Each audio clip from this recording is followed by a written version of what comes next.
Bismillahirrahmanirrahim. Assalamualaikum warahmatullahi wabarakatuh. Waalaikumsalam. Alhamdulillah. Nasta'inuhu wa nastaghfiruh. Wa na'udzu billahi min shururi anfusina wa min sayyiati a'malina. Man yahdihillahu fala mudilla lahu wa man yudlil fala hadiya lahu. Asyhadu an la ilaha illallah wa asyhadu anna Muhammadar Rasulullah.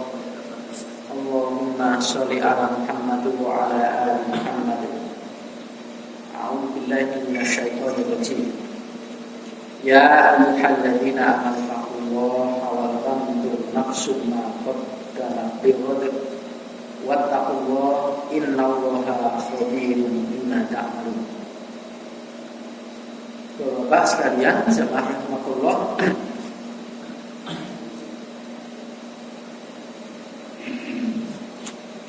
masih di bab sumpah dan nazar, ya, sumpah-sumpah dan nazar-nazar di kitab Al-Ma'ruf. Terakhir sampai hadis yang ke 1200 ya saya.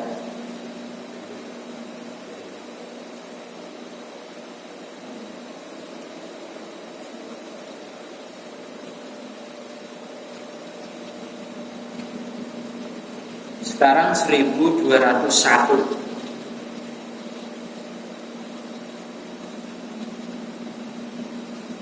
Wa an Jabirin radhiyallahu anhu anna rajulan qala yaumal fath. Dari Jabir bin Abdillah maksudnya radhiyallahu anhu bahwasanya seorang laki-laki berkata yaumal fathi, di hari pembukaan atau kemenangan, maksudnya kemenangan kota Mekah. Ya Rasulullah, wahai Rasulullah, inni nadartu, sesungguhnya aku ini bernadar, in fatahallahu alaika makata, jika Allah Ta'ala membukakan atas engkau itu Mekah, an usolliya fi baitil maqdis, bahwasanya aku akan sholat pada Baitul Maqdis.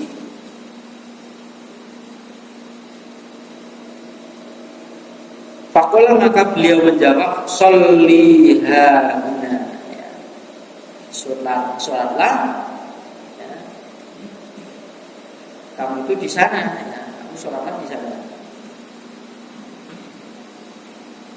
Sholatlah ke Baitul Maqdis sana, Palestina sana. Fasa'aluhu, maka Rasul tadi menanyai kepada Nabi. Fasolah, maka beliau menjawab, sholliha, benar, sama ya, sholatlah ke Baitul Maqdis sana. Fasa'alahu, maka Rasul tadi tetap tanya kembali kepada beliau. Jadi pertanyaanmu sama, ya. Ini nadartu in fatahallahu alaika maka an tusolliya fi baitil maqdis, sama. Jawabannya Nabi juga sama. Ya. Kemudian ketika bertanya yang ketiga kali, jawaban Nabi itu fasa'nuka idzan. Kalau kamu mau, ya, sekarang kalau kamu mau sudah, terserah kamu, bahasa kita, terserah kamu kalau begitu. Rawu Ahmadu wa Abu Dawud wa Shahihul Hakim. Jadi ini ceritanya saking kepinginnya menguasai kota Mekah di tanah halamannya. Ini orang muhajirin kan, bahkan orang-orang yang ketika hijrah ini hampir semua sahabat itu ketika datang di Madinah itu pasti sakit karena kondisi iklim ataupun cuaca juga berbeda. Bahkan Umar bin Khattab radhiyallahu anhu merasakan kulturnya orang Mekah dengan Madinah itu jauh. Maka ketika perempuan-perempuan di Madinah ini bahasanya bahasa yang agak kasar kepada sahabat dan kepada beliau, bahasanya ini agak kaget. Itu memang bahasa orang-orang sini seperti itu loh. Wajar ya orang-orang yang pada saat itu orang yang punya bahasa halus dan akhlak yang baiknya adalah orang-orang yang bersama beliau Nabi Muhammad SAW, diajarkan dengan santun, diajarkan akhlak yang baik, bahasa-bahasa yang tinggi pada saat itu. Kita lihat orang Arab yang pinggir-pinggiran Arabi itu orang kan kasar-kasar. Nah, kalau dia di sini menginginkan orang itu adalah Mekah itu menjadi kota yang bisa ditaklukkan oleh Rasulullah, artinya bisa dikuasai. Karena pada saat itu ya wajar saja Baitullah itu dipenuhi dengan berhala-berhala, berhala-berhala besar-besaran berhala pada saat itu. Tidak satu dua tapi ratusan berhala. Nah, ketika beliau datang ke sana dengan pasukan yang banyak, 10.000 ya datang ke sana itu ya, dan menaklukkan kota Mekah ini tidak ada satu tetesan darah pun, bentaan saja tidak ada. Itu Rasulullah dan para sahabat itu datang, orang-orang Mekah itu sudah ketakutan semuanya itu ya.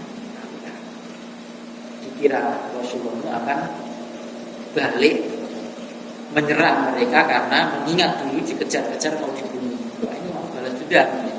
Tapi tidak. Begitulah kebaikan Islam yang diajarkan oleh beliau. Ya, tidak menyerang kecuali kalau diserang. Nah, ya Rasulullah, saya ini punya nadar, saya ini mau sholat di Baitul Maqdis sana. Ya, sekarang jadi konflik ya. Kalau Allah Ta'ala itu memberikan satu kemenangan untukmu itu kota Mekah, ya Rasul, ya sudah, kamu sholat di sana kalau begitu, sholat kamu di sana, nadar di sana. Terus tanya lagi, hal yang semacam ini bisa bukan hanya sahabat satu dua ya, bertanya seperti ini diulang-ulang itu dengan jawaban yang sama. Bukan berarti menganggap Rasulullah ini tidak dengar, atau mungkin keterangan dari Rasulullah ini kurang jelas oleh sahabat, tidak. Bahkan beliau sendiri itu sering memberikan nasihat itu diulang-ulang. Jangan kamu bohong ya, jangan kamu bohong ya, jangan kamu bohong ya.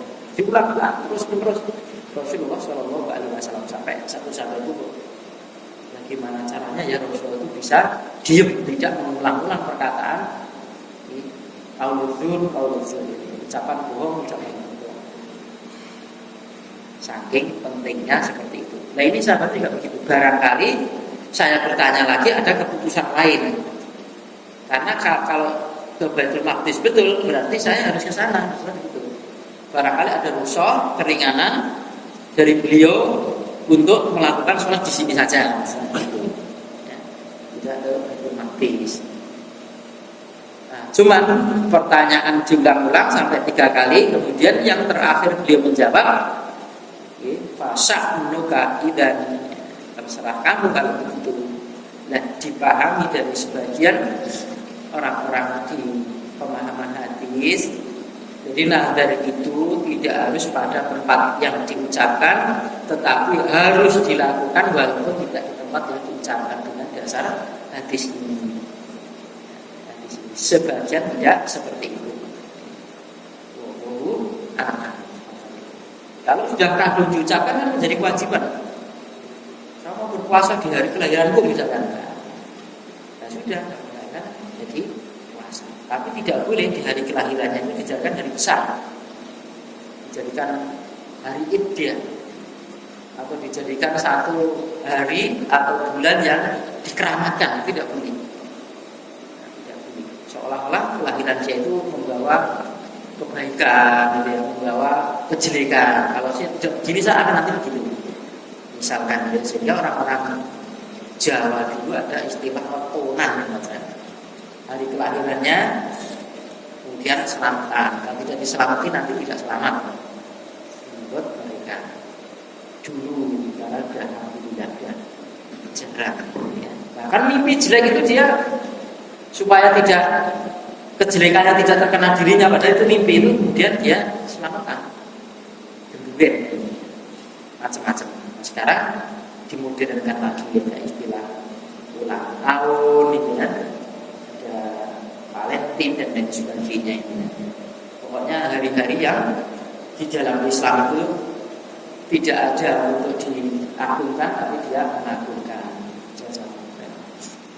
atau hal-hal yang lain. Karena kan banyak dari besar, ada pelawak yang jadi diwan atau jadi DPD itu, dia mengusulkan untuk ada hari besar, hari komedi itu.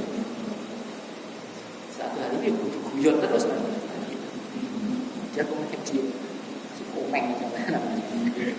Nah itu mengatakan yang lalu dia terkenal karena lucunya terus dia mengusulkan supaya 1 tahun sekali itu ada hari komedi. Alasannya untuk menghidupkan tradisi-tradisi yang sudah berjalan di Indonesia, masuk budaya. Nah, dengan di sini maka nazar harus dilakukan. Kapan? Kalau diucapkan, berarti kalau sudah kota Makkah betul-betul sudah dibukakan, sudah merdeka, sudah dikuasai oleh muslimin pada saat itu, ya sudah nazar itu baru dia laksanakan. Wa an Abi Sa'idin Al-Khudri radhiyallahu anhu anin Nabi sallallahu alaihi wasallam qala la tushaddu ar-rihal, tidak boleh atau janganlah disungguh-sungguhi, disangat-sangatkan ar-rihalu, rihal artinya kendaraan, namanya untuk perjalanan. Kendaraan dimaksudkan untuk perjalanan jauh, kendaraan rihlah misalnya gitu ya. Orang-orang kan senangnya kan gitu, rihlah. Bahkan ada ayat itu kan rihlatas sita'i wasyaif. Jadi mereka tetap melakukan rihlah meskipun dalam keadaan musim panas maupun musim hujan, musim dingin, bukan hujan, musim dingin. Rihlah illa kecuali ila salah satu pada 3 masjid, tidak atau jangan menyangat-nyangatkan untuk perjalanan, untuk berkendaraan kecuali pada 3 masjid. 3 masjid. 1 Masjidil Harami, Masjid Haram Mekah. Yang kedua Masjidil Aqsa, Masjidil Aqsa Palestina. Baitul Maqdis Palestina. Wa Masjidil Hadza, dan masjid ini maksudnya masjid ini masjid Nabi. Ketika itu beliau di Masjid Nabawi, masjidnya Nabi di Madinah. Muttafaqun alaihi, disepakati atasnya, walaf lil Bukhari, dan lafaz ini milik Imam Bukhari. Jadi boleh Pak menabung-nabung, menyangat-nyangatkan, nisa-nisake kalau di 3 tempat ini, ke Masjidil Haram, ke Masjidil Aqsa, ke Masjid Nabawi. Nyeleng-nyeleng riklah untuk ke sana, kendaraan untuk ke sana, jauh kan pakai apa-apa kalam untuk ke sana. Selain itu tidak boleh disangat-sangat, itu dalam arti ya haram itu juga tidak. Orang melakukan tur itu kok haram itu juga tidak. Tapi kalau 3 masjid itu sudah ada keutamaan. Keutamaan masing-masing. Kalau di Masjidil Haram itu kan sekali sholat saja 100.000 ya, 100.000 bayar. Di Masjidnya Nabi kan 100.000, kemudian di Masjidil Aqsa itu 500, 1.000 betul, 1.000 terus 500, 100.000 itu di Masjidil Haram, seingat saya. Nanti bisa dilihat kembali ya. Kemudian di Masjidil Nabi itu 1.000, kemudian di Masjidil Aqsa itu 500. Sama sini kan kalau kita sholat jamaah di masjid ini kan ya 27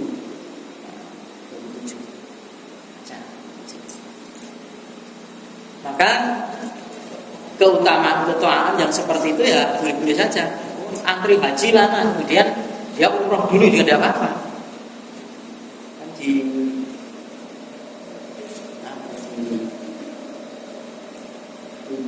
limit dari rumah atau di grup apa itu ya, untuk makhluk masjid bulan kemarin, atau untuk takbir masjid guru ngaji ustaz itu ada kuota berapa itu 15 juta.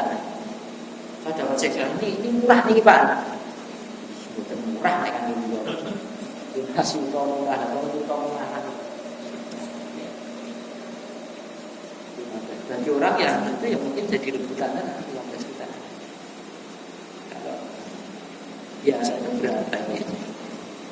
Itu 22 juta lebih. Ya tidak apa-apa, umroh dulu. Kan sekarang lebih rame-ramenya karena haji itu antrinya panjang gitu ya. Akhirnya sudah ingin ke sana nggak apa-apa.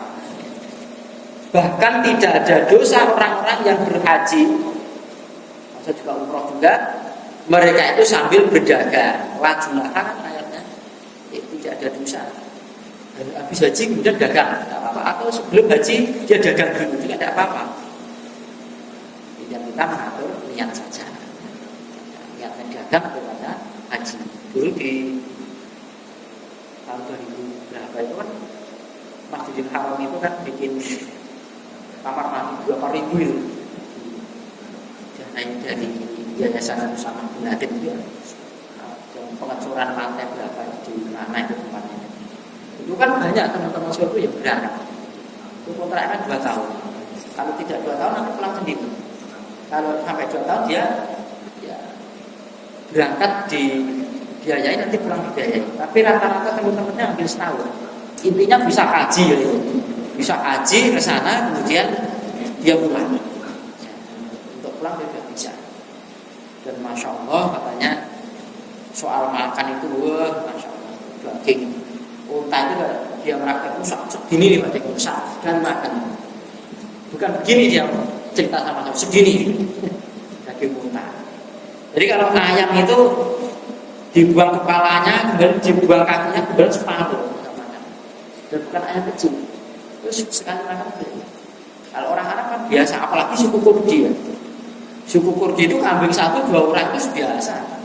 Kambing 1-2 orang suku Kurdi. Padahal orangnya kecil-kecil katanya. Orang makannya kuat-kuat. Makanannya daging, makannya kuat ya. Kayak harimau makannya daging saja. Orangnya kuat-kuat. Kita tidak bisa bayangkan kekuatan orang-orang zaman dahulu. Kayak Sayyidina Ali bin Abi Thalib radhiyallahu anhu itu. Dia kan punya pedang. Jadi kalau musuh pedangnya kan, musuhnya itu menghindar pasang pedang sampai gini, jungkil orangnya takut. Kekuatan Ali. Paling tidak pedangnya udah sampai masuk ke pedangnya ini. Imam Ali itu mengukil pedangnya itu tidak musuh saja. Jatuh, kalau tidak jatuh pedangnya patah, kalau tidak patah dia mati pedangnya. Kekuatannya luar biasa. Ya. Bagaimana juga sih? Si Abu Bakar As-Siddiq radhiyallahu anhu umur berapa? 70 tahun masih memimpin perang. 70 tahun. Kekuatannya luar biasa. Orang-orang jangan dihilangkan. Nah, kembali ke hadis ini, jadi di 3 masjid inilah keutamaan yang luar biasa di sana ini. Jadi kalau bisa sholat di 3 masjid ini maka pahalanya berbeda ya sama ini. Maka cita-cita di sana itu sudah nggak punya keinginan ya tanya orang-orang. Keinginan itu ada, itu mau ngimpi ke sana. Ini kesempatan Pak 15 juta katanya. Karena dia murah. Mahal. Jadi monggo kalau mau nyeleng-nyeleng itu boleh untuk ke sana untuk haji. Artinya ya kalau haji itu dia punya kemampuan maka ya wajib. Tapi kalau berpelit-pelit sampai tidak sedekah, ya, untuk anak istri saja sampai memberikan satu makan saja sampai ngirit-ngirit luar biasa namanya itu. Memberikan pakaian saja masih pikir-pikir umpamanya gitu. Ya jangan sampai seperti itu. Kewajibannya kalau mampu ya udah nyeleng itu kan barang yang sudah murah lah gitu. Nah maka seorang muslim itu mestinya bisa mengatur masa ekonomi ini tidak boros juga tidak ceting. Gimana ukuran boros dan bagaimana ukuran ceting. Orang kan sering gitu, di antara orang menghemat dengan cetil itu kan tipis ini. Pemberani sama nekat lah itu tipis kan. Kurang pemberani atau sing nekat lah tipis itu. Nah, satu orang nimbrung 10 musuh dia pemberani, ada bagian dia nekat.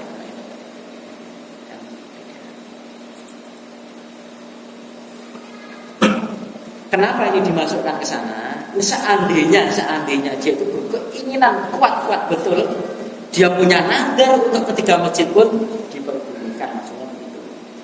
Nah, kan hubungannya dengan biaya tidak sama itu. Boleh tidak apa-apa sama. Tapi kalau mau saya kalau sudah kaya tak sedekah itu tidak perlu nadar mestinya. Sedekah semampunya kok nunggu kaya itu. Tapi kalau ini kan saking keutamaan 3 tempat ini yang Masya Allah, maka bolehlah mimpi-mimpi sampai ke sana. Wa an Umar radhiyallahu anhu, Umar bin Khattab maksudnya, qala berkata, qultu aku berkata, kata Umar radhiyallahu anhu, ya Rasulullah wa ya Rasulullah. Jadi ucapan yang paling halus, paling baik sahabat-sahabat untuk menghormati beliau ini adalah ya Rasulullah. Disebut dengan Rasulullah. Ya Rasulullah wa ya Rasulullah.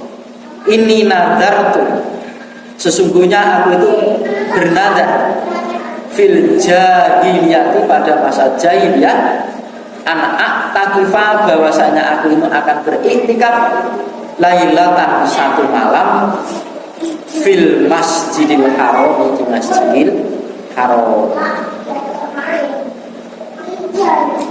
Qala, bersabda Nabi, fa'aufi binadrika, maka tunaikanlah, sempurnakanlah atau tunaikanlah dengan nadarmu itu.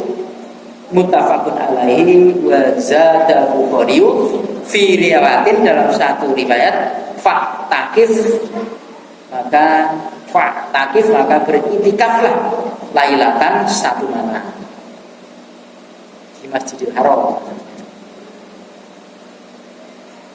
Jadi kalau Rasulullah kan itikaf itu yang sudah mulai masuk 21 nih, 20 hari ya, 20 hari dia ada bulan Ramadan, beliau masuk ke masjid, kemudian tidak pulang sampai 10 hari. Nah, jadi kalau menurut syariat yang dicontohkan Nabi itu itikaf seperti itu. Tetapi kalau secara bahasa, yang namanya itikaf itu kan berdiam diri, diam diri, merenung ya, atau baca Quran, atau dia berzikir dan sebagainya. Maka seberapapun waktunya maka disebut itikaf. Maka ini termasuk satu malam ini juga termasuk itikaf. Cuman tidak mencocoki Nabi bukan berarti tidak ada pahalanya, tidak. Mungkin mas atau tadi sekemampuan tidak bisa plek seperti Rasulullah. Ya sudah, apa yang kamu mampu. Jangan sampai apa yang kita mampu karena tidak sesuai dengan Rasulullah, wah tidak seperti Rasulullah, kalau gitu saya tinggalkan saja. Jangan. Sholat malam beliau mungkin itu ya. Ketika Aisyah itu menerangkan tentang, ditanya oleh sahabat tentang sholat malam beliau, mungkin sebagai contoh, itu beliau 4-4-3. Jangan ditanya soal bagusnya sholat beliau dan soal lamanya sholat beliau sampai kakinya berkain. Wah kalau begitu sholat malam itu ya berat gak? Tapi tidak usah melakukan, tidak bisa berarti tidak begitu. Apa yang kamu mampu dan apa yang kamu dapatkan, kamu kerjakan, sementara kamu berniatan 1-2 kali 1-2 kali. Okay? Ya, menyungguh-nyungguhkan, menyangat-nyangatkan sama beliau dan ngepas ke seperti beliau. Kan pas. Nabi itu sholat akhir malam kita juga. Tapi untuk menyungguh-nyungguh seperti beliau tidak bisa. Menyangat-nyangatkan tidak bisa. Tapi ngepas ke wis pas. Walaupun juga berat. Toh kalau berat mungkin ya sudah sebelum tidur mungkin witir yang dia lakukan. Kalau bangun di tengah malam maka tinggal tahajudnya atau sholat malamnya. Ini tidak apa-apa ya. Kalau merasa berat, khawatir tidak bisa bangun malam. Toh Abu Hurairah radhiyallahu anhu juga diperintahkan oleh Rasulullah witir sebelum tidur.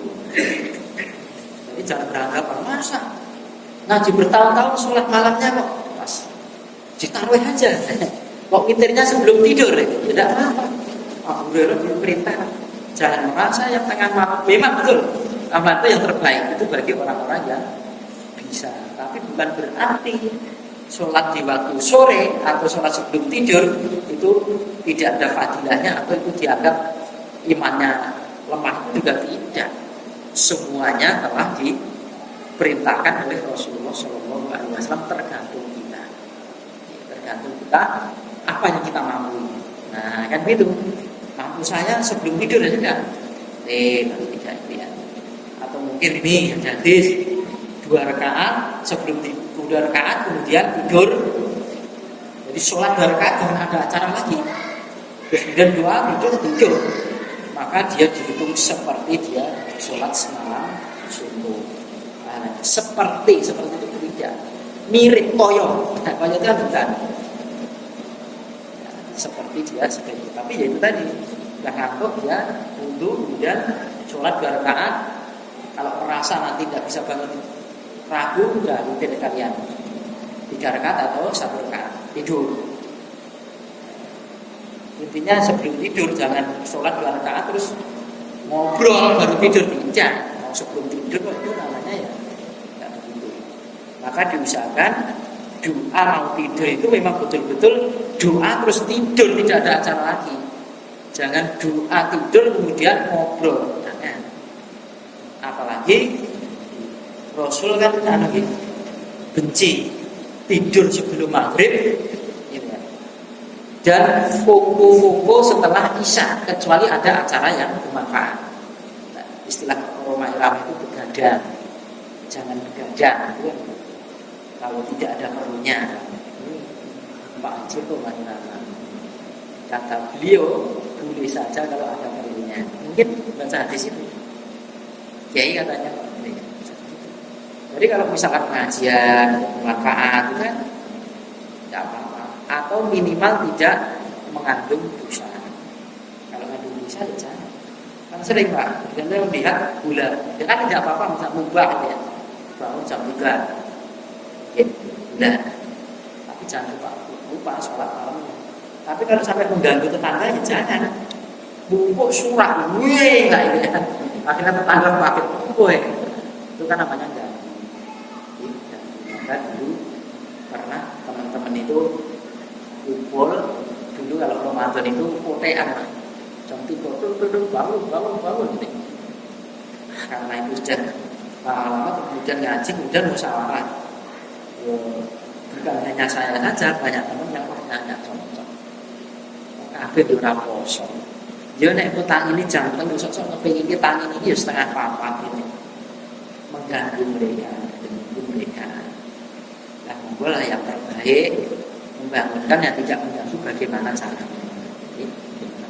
Dan lagi sama.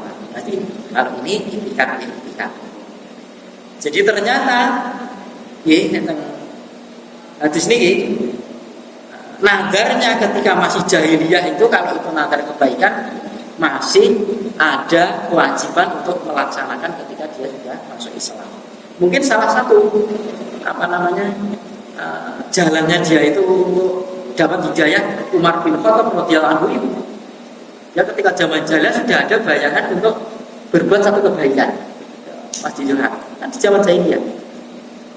Punya niatan yang seperti itu kan. Berarti kan sudah hatinya itu sudah sebetulnya mengakui bahwasanya syariat Islam itu benar, apa yang dilakukan oleh Rasul dan disampaikan oleh Rasul benar. Termasuk ketika sehingga itu lakukan kalau begitu. Punya nadar yang baik ya. Kalau nadar yang tidak baik jangan kifaroi saja. Ini bab-bab seperti ini biasanya ini sudah di itikaf itu sudah dibahas di kitab saum. Jadi ulasan tentang Ramadan. Selesai lagi di kitab tentang tidak semua hadis dicampurkan di kitab ini, karena kitab ini dirangkum ringkas dan kecil. Mungkin kalau di kitab induk, di Bukhari, mungkin di Muslim, dan mungkin ya. Kan lebih enak belajar Bukhari itu jangan sahih enggak jadi hadisnya. Kan kitab sahih Bukhari dan pasti sahih lah ini kan. Sahih Muslim ya. Berbeda kalau Sunan Abu Dawud misalnya. Belajar perlu keterangan dan perlu pemahaman yang luas karena hadisnya tidak semuanya sahih kan itu. Bukan berarti tidak bisa dilakukan atau tidak bisa diamalkan. Mungkin ada kesetaraan hadis-hadis itu dengan hadis-hadis yang sahih. Itu urusan mereka. Bisa nih.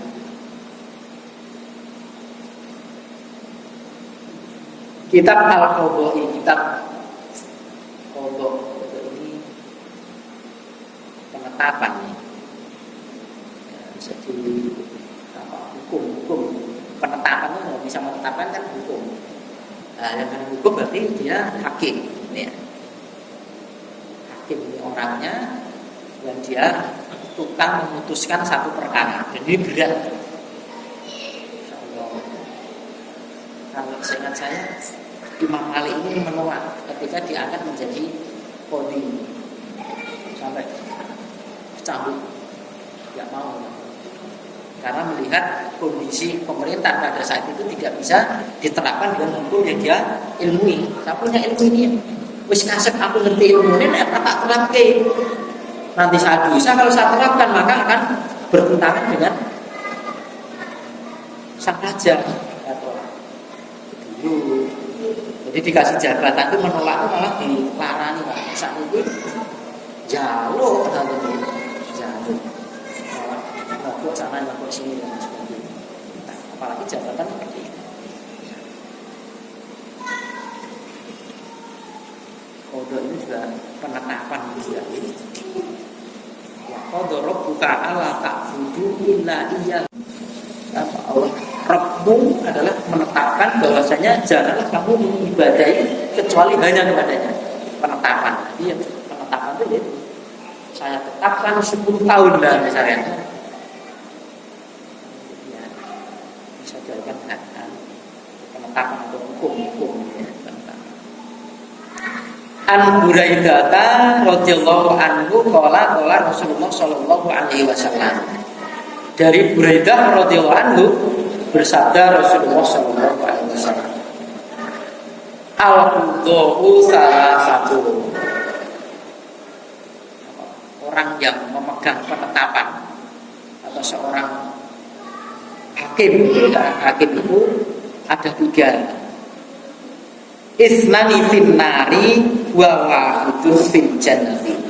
Yang 2 akan masuk neraka, kemudian yang 1 masuk jannah, surga. Yang pertama warajulun, seseorang yang arafal haqqa, yaitu mengenal kebenaran. Faqadha bihi, maka dia menetapkan bihi dengan kebenaran tadi. Fahuwa fil jannati, maka dia akan masuk ke dalam jannah. Ini hakim yang pertama. Dia punya ilmu, kenal, tahu tentang ilmu itu, kemudian dia kebenaran dia tahu, dia tetapkan hukum-hukum. Kalau ada masalah, dia menetapkan dengan ilmu kebenarannya tadi. Ya, masuk jannah ya. Yang kedua warajulun arafal haqqa, seseorang yang mengenal kebenaran, falam yakdzibihi, maka tidak dia itu menghakimi dengannya kebenaran tadi, tidak menghakimi dengan kebenaran. Fajaro fil hukmi, maka nyimpang atau curang gitu. Maka nyimpang fil hukmi pada kehakiman dia, pemutusan dia. Fahuwa, maka dia finnar, di neraka. Wa rajulun lam ya'rif al-haqqa, maka yang ketiga ini seseorang tidak mengetahui tentang kebenaran. Faqadolin nasi, maka memutuskan, menetapkan kepada para manusia ala jahlin, atas kebutuhan. Fahuwa finnari, maka dia di dalam neraka, akan masuk neraka. Rawal arafa'atu wa sohahahu hakim. Jadi hakim itu ada 3 orangnya. Dia betul-betul ahlinya, dia tahu ilmunya, kebenaran. Kalau dia jadi hakim, maka dia memutuskan dengan kebenaran tadi. Jangan. Resikonya kan berat. Dulu ketika Ahok penista agama itu, kebetulan ada hamba Allah dibuat dugaan semuanya. Saya kira ini hakim ini akan memutuskan, akan memenangkan dia. Ternyata ya ada hamba Allah itu memutuskan, ternyata menyalahkan dia dan ketok palu 2 tahun. Langsung dibuang karena dipecat. Beritanya dipecat, tapi katanya tidak. Ada hamba Allah yang berani resiko seperti itu. Mungkin dia dan kebenaran dia seorang muslim. Penista agama itu resiko seperti itu, memang resiko. Tetapi dia masuk jannah. Ya, di dunia tidak beruntung, tapi di akhirnya beruntung. Yang kedua, ada seorang itu tahu kebenaran. Nah, sebetulnya dia tahu kebenaran, tapi dia memutuskan atau menetapkan satu hukum itu, dia itu nyimpan, curang, karena diiming-imingi dengan sesuatu hal yang ada di dunia ini, maka dia di neraka. Ya. Atau yang ketiga ini, dia orang bodoh, kebetulan punya duit, atau saudaranya dari pejabat, kemudian dia terangkat dari pejabat juga. Ya, akhirnya dia jadi hakim, memutuskan kepada orang banyak perkara-perkara itu dengan kebodohan dia. Petro dari Rojo, rampok, bukan berarti Petro bodoh ya, bodoh Petro. Sing pinter lah jalani kan aja. Wong itu cuma khayalan Pak. Ampun dibayangin dulu itu ada wong koyo enggak ada. Dari dulu sampai sekarang namanya Petro itu gepek ngoten niku. Ya semacam itu. Ucilane yo sak ikunge yo sak ngono. Jadi ratu ya udah, jadi raja ya udah. Ini artinya menandakan bahwasanya seorang bodoh, kebodohan itu membawa dirinya ke neraka. Maka sampai saat sekarang ini termasuk orang-orang yang saya belajar kepadanya itu sering bertanya itu jawabannya saya belum tahu. Tahu soal iman tadi. Jadi ditanya sesuatu soal diri, dia memang betul tidak tahu, dijawab dia tidak tahu, tidak mengasurkan dia. Wah terbaik gurunya langsung jawab, ya tidak apa-apa, tidak bisa betul. Tidak malu saja tidak tahu. Kan sering dulu kan di kita Maroid kan saya belum mati kayaknya gitu. Ya saya tidak punya ilmu itu.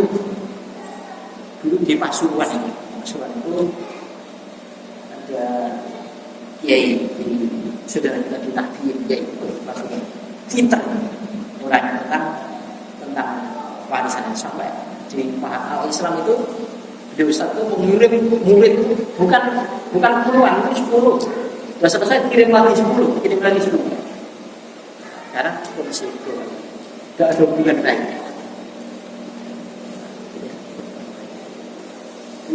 Tapi itu Masya Allah. Sampai anaknya beliau itu disuruh, pokoknya kamu belajar itu sampai selesai, jangan pulang sebelum selesai.